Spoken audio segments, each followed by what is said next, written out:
बिस्मिल्लाहिर्रहमानिर्रहीम। अस्सलामु अलैकुम अहबाब। इस्लामिक सॉल्यूशन चैनल में आप अहबाब को खुश आमदीद कहते हैं। आज की इस वीडियो में आपको उस पत्थर के बारे में बताया जाएगा जिस पत्थर पर नवासे रसूल हज़रत इमाम हुसैन रज़ी अल्लाह तआला अन्हो का सर मुबारक रखा गया। हज़रत इमाम हुसैन ने कुर्बानी देकर ये बात वाज़ेह कर दी कि अल्लाह और उसके रसूल का दीन सब पर हावी है, और अगर कुर्बानी का वक्त आ जाए, कुर्बानी देना ज़रूरी हो जाए, तो ये बात अपने ऊपर फ़र्ज़ कर लो कि किसी सूरत भी कुर्बानी देने से दरेग नहीं करना और कभी भी काफिरों का साथ नहीं देना। तुरबत इमाम हुसैन के बारे में बहुत ज़्यादा बातें मशहूर हैं और बहुत ज़्यादा बातें गिनी और सुनी जाती हैं, जिनमें से एक बात उस पत्थर के बारे में भी है कि वो पत्थर अपना रंग तब्दील कर लेता है। ये बात भी समझी जाती है और गिनी जाती है। ऐसी वीडियोस भी सामने आई हैं जिन पर हम देख सकते हैं कि वो पत्थर, उस पत्थर में से खून निकलना शुरू हो जाता है और उस पत्थर में से खून निकल रहा है जिस पत्थर पर हज़रत इमाम हुसैन का सर रखा गया। शहादत इमाम हुसैन और खून की बात की जाए तो शहादत इमाम हुसैन तारीख़ इंसानी का एक गैर मामूली वाक़या है कि पैगंबर के पैरोकारों ने अपने नबी के नवासे को बेदर्दी से शहीद करके उनके सर अक़दस को नेज़े पर सजाया। यही नहीं बल्कि ख़ानदान रसूल के शहजादों और असहाबे हुसैन को भी अपने इंतकाम का निशाना बनाकर उन्हें मौत के घर उतार दिया।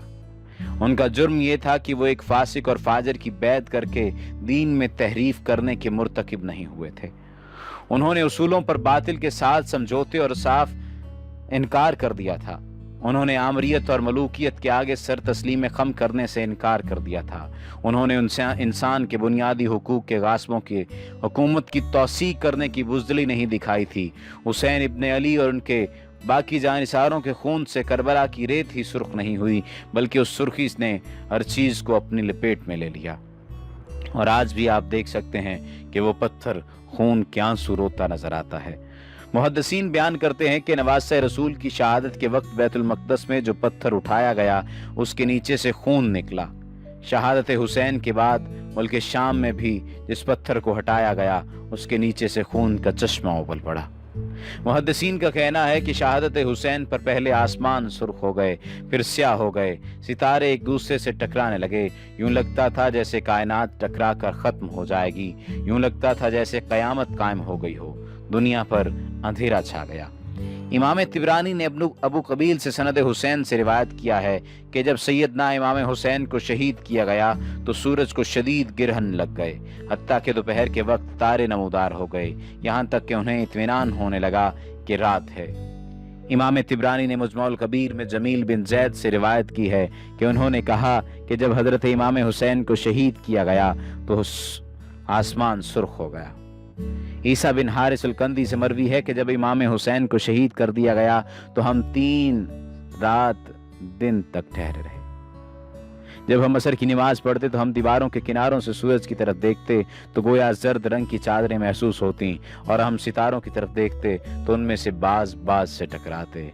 इमाम तबरानी सैयदना उम्मे सलवा से रिवायत है कि सैयदा फरमाती हैं, मैंने जिन्नों को सुना कि वो हुसैन इब्न अली के कत्ल पर नौहा कर रहे हैं। इमाम तबरानी ने ज़ोहरी से रिवायत की है कि इमाम हुसैन रज़ी अल्लाह तआला अन्हो को शहीद कर दिया गया तो बैतुल मक़दस का जो भी पत्थर उठाया जाएगा उसके नीचे से ताज़ा खून पाया जाएगा। इमाम तबरानी ने इमाम ज़ाहरी से एक रिवायत भी नकल की है। उन्होंने कहा, शहादत हुसैन के दिन शाम में जो भी पत्थर उठाया जाता वो खून आलूद होता। खाके शिफा और सजदागाह पर भी बहुत ज़्यादा मनाज़रे मौजूद हैं।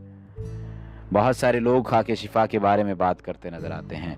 बहुत सारे लोग खाके शिफा के बारे में, खाके करबला के बारे में बात करते नज़र आते हैं। करबला की खाक के बारे में बात करते नज़र आते हैं। शाह अस्त हुसैन, बादशाह अस्त हुसैन, दीन अस्त हुसैन, दीन पनाह अस्त हुसैन, सरदान दे दस्त, दर्द दस्त यजीद, हका के बिनाए ला इलाह अस्त हुसैन। ज़हूर आदम से लेकर आज तक इनकलाबात ने क्या क्या रंग दिखाए।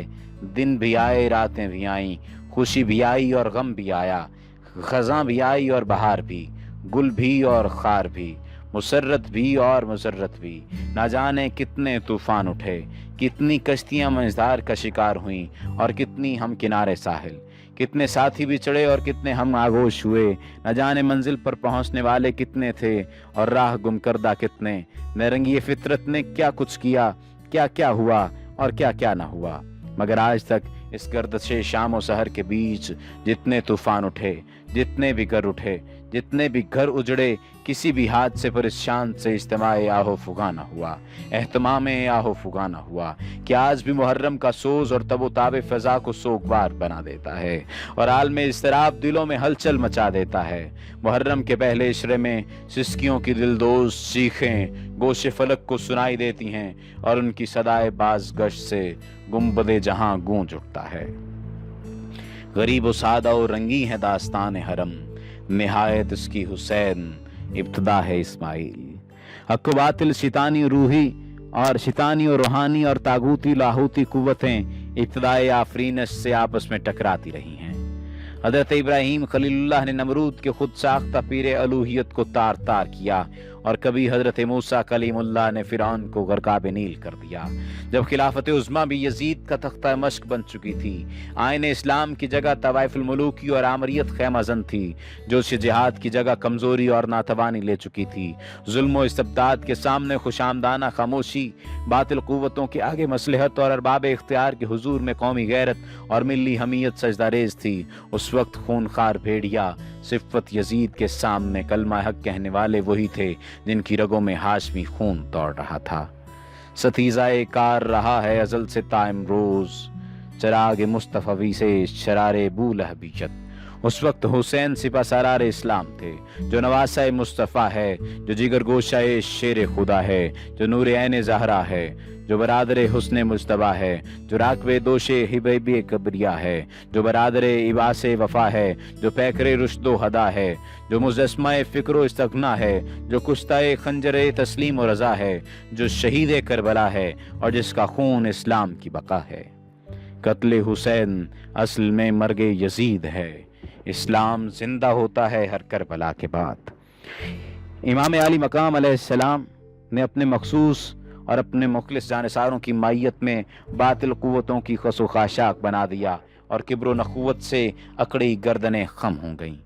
میری چشم تصور وہ کربناک منظر دیکھ رہی ہے کہ تپتا ہوا صحرا ہے، گلشن رسالت کی کلزیاں مرجھا رہی ہیں، علی اصغر تشنا لب ہے، پانی پانی کی صدا بلند ہو رہی ہے، ہاشمی خیموں میں بے کسی ہی بے کسی ہے، عابد کی بیماری ہے، زینب کی بے قراری ہے، سورج نصف النہار سے کب کا ڈھل چکا مگر شبیر پر مسلسل زیالہ باری ہے، امام علی مقام کا سینہ زخموں سے چور چور ہے لیکن پھر بھی رسم نماز جاری ہے۔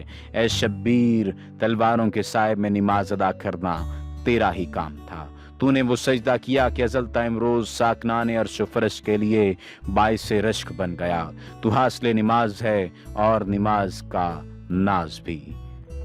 سامعین، ذرا چشم تصور سے دیکھیے اس عظیم کارواں کی شام غریباں، خیموں سے دھواں اٹھ رہا ہے، اہل بیت علیہ السلام کے لاشیں گھوڑوں کے سموں سے کچلے جا رہے ہیں، کسی کا ہاتھ لاشے سے جدا ہے اور کسی کا سر تن سے جدا، یہ لاش اس جوان کی ہے جو حیدر قرار کے دل کا چین اور سیدہ بطول کا نور عین ہے۔